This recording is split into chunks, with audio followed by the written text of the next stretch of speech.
What's going on today, guys? My name is Russell, and you're watching The Bible Man. If you like this channel and like the videos I put up here, please hit that like button, hit the subscribe button, and turn on all notifications for any future updates here on my channel. And if you feel like supporting me in any way, shape, or form, you're welcome to go ahead and do so. As always, links are in the description box below, and there you can support me on Patreon. So today's video is going to be a little bit different. There ain't no particular topic I'm going to be talking about. I could get into it about the assassination with Donald Trump last night. I could talk about marriage like I usually do. I could talk about how it's the end times. I could do any of those topics, but for another video. Today, we are doing a Bible review video. Excuse me. Today we're doing a Bible review video. Specifically, because I have like 48 different Bibles. The Bibles I do use. Why I use them, when I use them, and for what reason I use them. And when and where. First, on the top of the list, is the oldest Bible in my collection. This is the oldest Bible I have. Published and made in 1929. It is an American Standard Bible. And if you think I'm bluffing, check this out. The nation of Palestine is still on it. It is an old book, an old Bible, but yet look how well put together it is. Now, why do I use this? Well, I use it for various reasons. One is small, compact, easy to use, and I get to understand the language barrier or their interpretation of grammar in early 1920s. Excuse me, late 1920s to early 1930s, because it tells you a lot of how writers interpret their grammar. Each translation of the Bible, American Standard, New American Standard, HCSB, Holman Christian Standard, ERV, easy to read, New American Standard, or I said New American Standard, New King James, it's made for the demographic that agrees with them when it comes to grammar and language. That's why there's so many translations. This I use just out of curiosity. There's no specific reason why I read this Bible other than the fact that it's so old and I'm just curious to open up such an old Bible that has a lot of history behind it. Not as old as the Gutenberg Bible or the famous first edition 1911 Bible or the, what's the other Bible that came in between?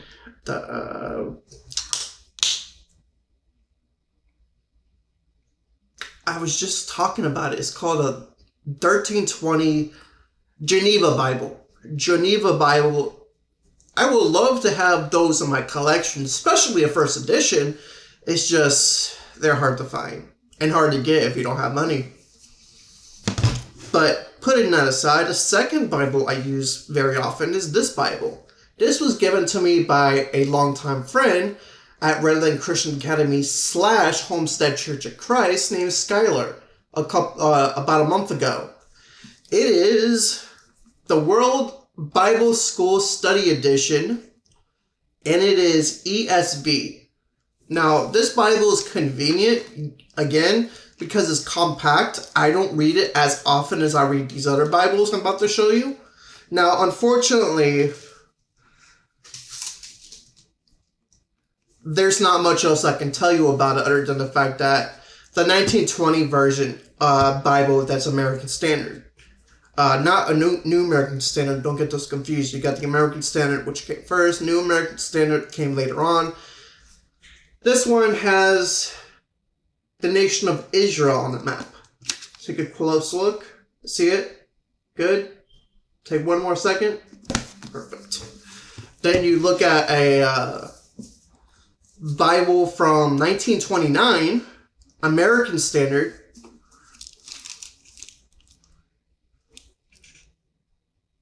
Come on, focus.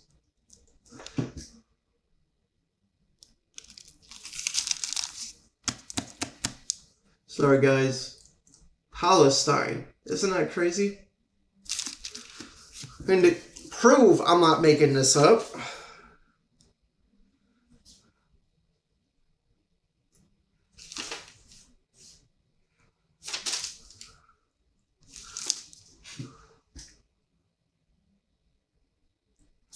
you can just barely see it. Copyright of 1929. And this is number 90, so this is the 90th copy. So we're moving on now. Next is a Bible I use a lot. And I use this a lot. I use it a lot. I went through Ruth, 1 Samuel, 2 Samuel, 1 Kings, 2 Kings, 1 Chronicles, and 2 Chronicles in the course of 4 days. With this Bible, it's extremely easy to read, easy to use, and if you understand translations the way I do, you don't view translations as a problem. Because translations exist for the grammatic community, alright, put it like this. The way you talk and the way you speak could be different compared to your neighbors down the street. The Bible and why there's so many translations appear to those audience who have a different way of speaking to others versus just having one way of looking at it. That's why there's so many different Bible translations. It's just another way of looking at the English grammar. And this is one of those copies that is just a good translation when it comes to understanding and reading. Now, the only issue I have with it, there is a couple of textual errors because they had to make it easy to read. The Ark of the Covenant, it's translated to something else. I won't spoil it for you. If you want to know what that is, go back and read the whole chapter of 1 Samuel. But other than that, there's very few translation problems. But this Bible was originally made for people who cannot see, people who cannot hear. This is called the ERV Bible, but commonly referred to as the Bible published and made for people who are hearing impaired. So if you're hearing impaired and you struggle with reading and you want to get to know God on a deep basis, I recommend this Bible. ERV, easy to read. One of the best Bibles to read and spend time with God without stressing out your eyes, your brain, or worrying about if you got read a word incorrectly or not. In fact, it's a lot more entertaining to read a Bible when you can understand the Bible you're reading. And you wind up spending more time in God's Word than you did if you read an advanced book like King James or New King James, because a lot of those words you don't understand. So anyone who's hearing impaired or struggles with reading, I might recommend you to check this out. Another Bible. Now, I'll admit, the easy to read Bible I use a lot, but I haven't been using it as much as I've been using it in the past. For a couple of reasons. Because I'm trying to get to know God and spend more time with God, I decided to move to the ERV to the New American Standard. Unfortunately, I don't have a New American Standard on me right now, but I went from the New American Standard to HCSB. I don't have an HCSB that I read now, so that's not included in my collection of books I'm showing off. I have an HCSB, but I don't read it. And I went from HCSB to, you guessed it, New King James in the course of 5 years. Now, I still read out of ERV, easy to read. I just don't read out of it as often as I used to. The next Bible I want to show you is a really good one, actually. This is a New King James. In fact, the next three Bibles I show you, they're all New King James, but they're all different Bibles. This is called a New King James Bible. It's extremely light, not as compact as the last three I showed you guys, but it's still good and still useful for what I'm trying to accomplish with it. Spending time with God, getting to know God, spending time in His Word, and understanding Him on a deeper basis. This is an easy book to use. And the best part is they're in big letters. And made from cow leather, it is probably one of, but not the main Bible, but one of the Bibles I go to whenever I do an in-depth Bible study.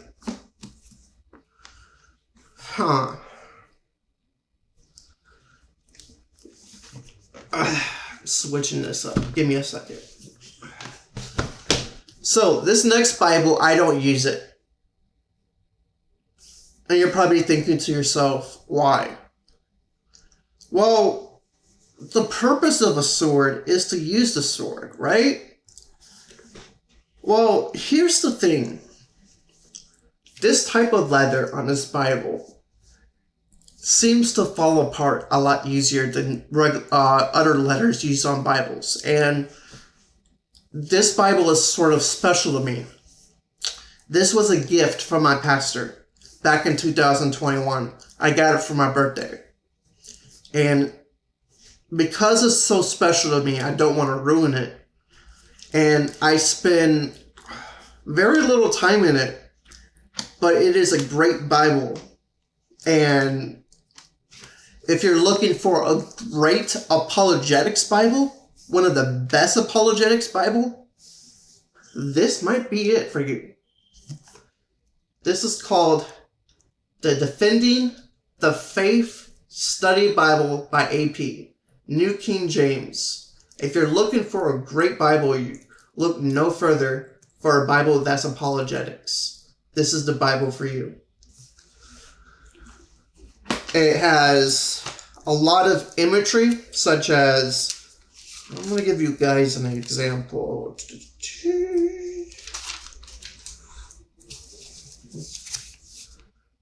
The whole Bible is not like this, but a good portion of it is. Explaining the statistics behind the Big Bang.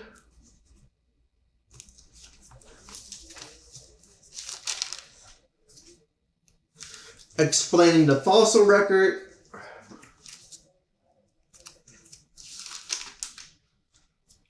Explaining creation.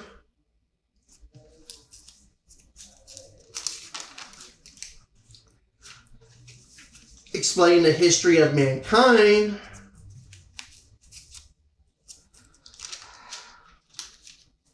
And so much more. Like, this is one of my best Bibles. I don't use it because I don't want to, like, mess it up. And I live in Florida, and there's not a lot of places in Florida that rebind Bibles. Explaining dinosaurs. So if you want a Bible that explains dinosaurs, this is it.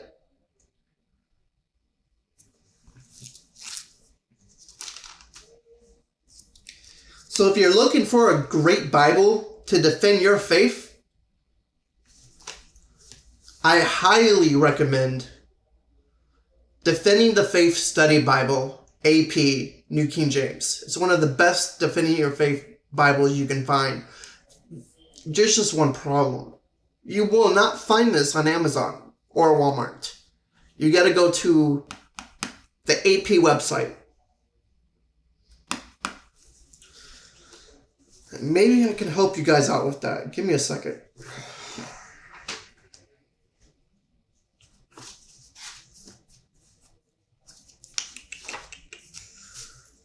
If you're lucky, Apologetics Press Inc.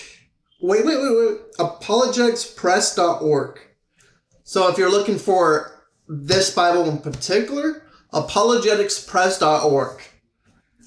It's a really good Bible for defending the faith. Alright, the last Bible on the list is a Bible I use every single day.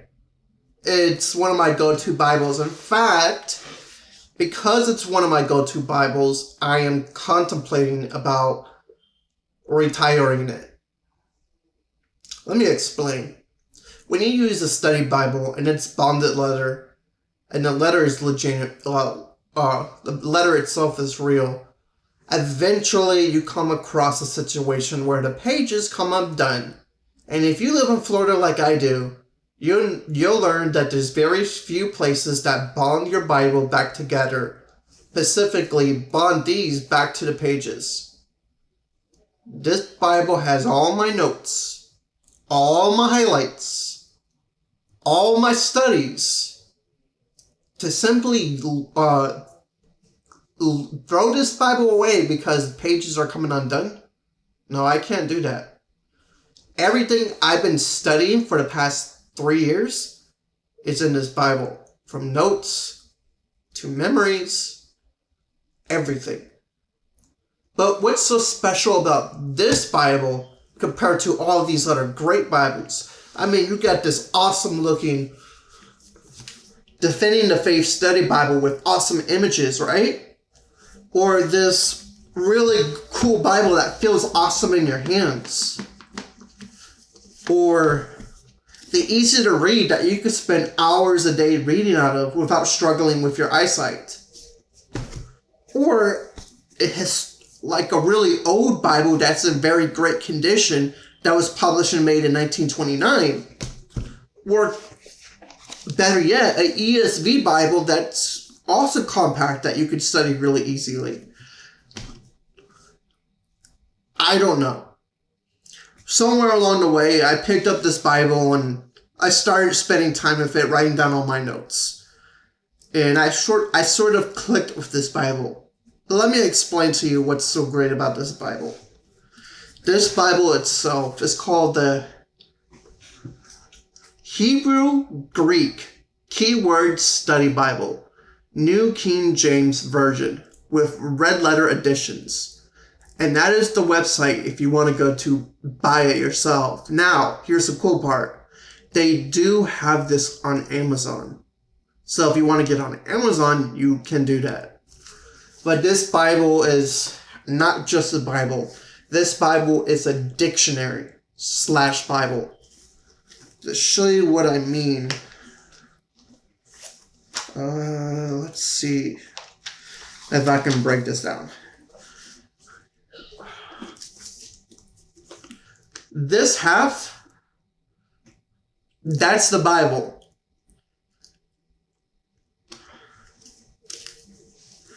Hold on.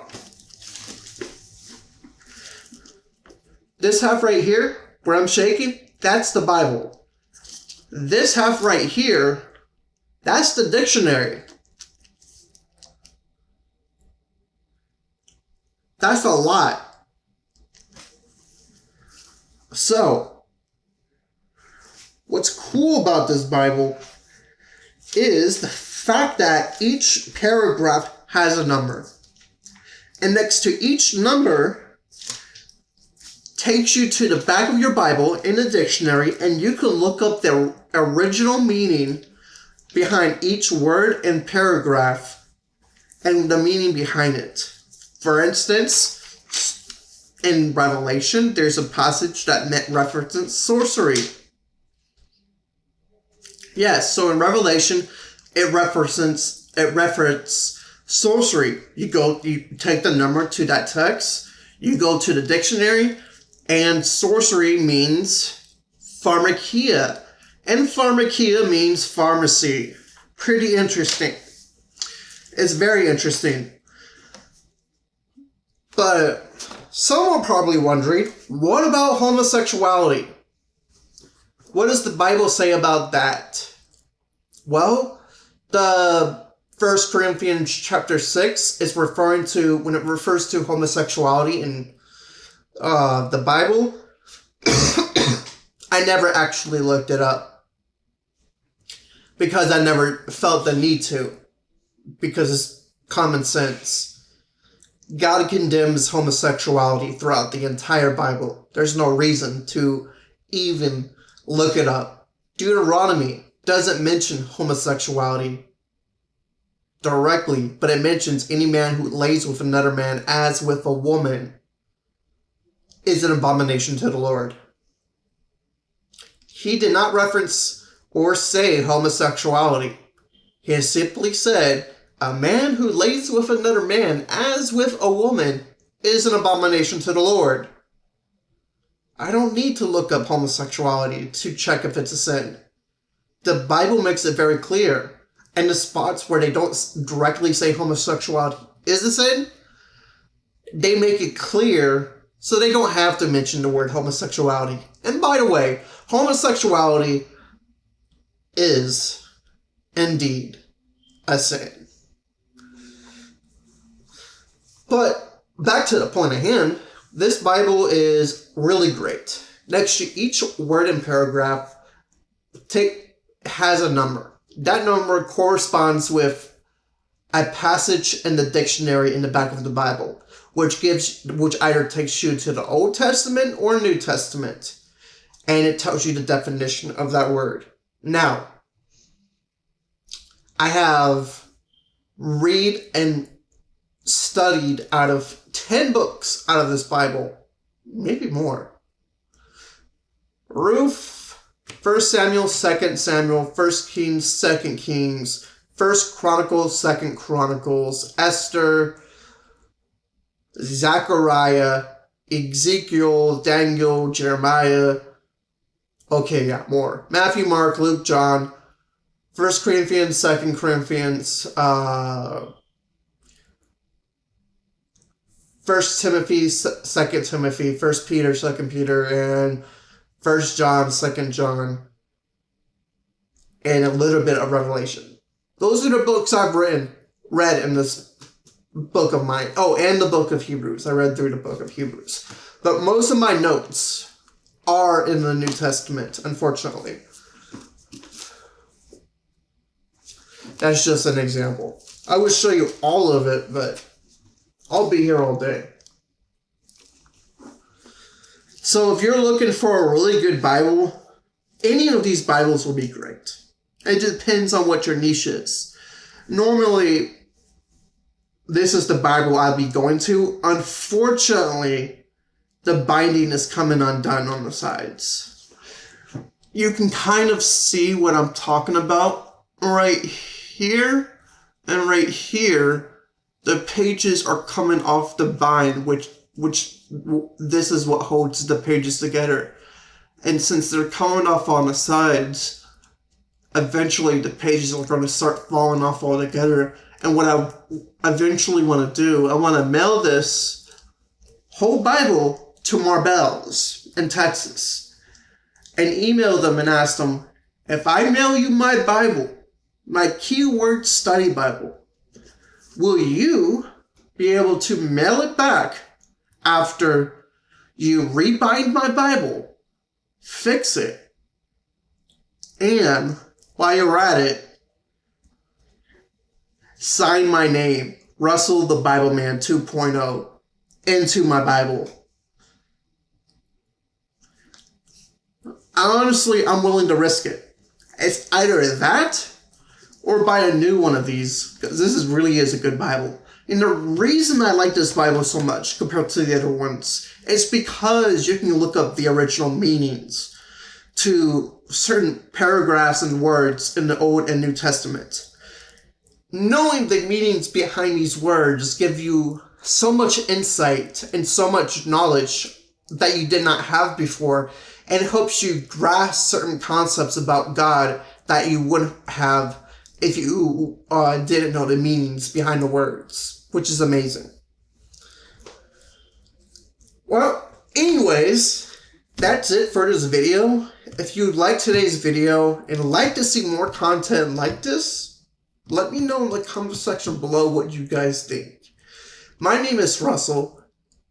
Thank you for watching my channel today. Y'all have a great day and have a blessed Sunday. My name is Russell. And you're watching The Bible Man. God bless.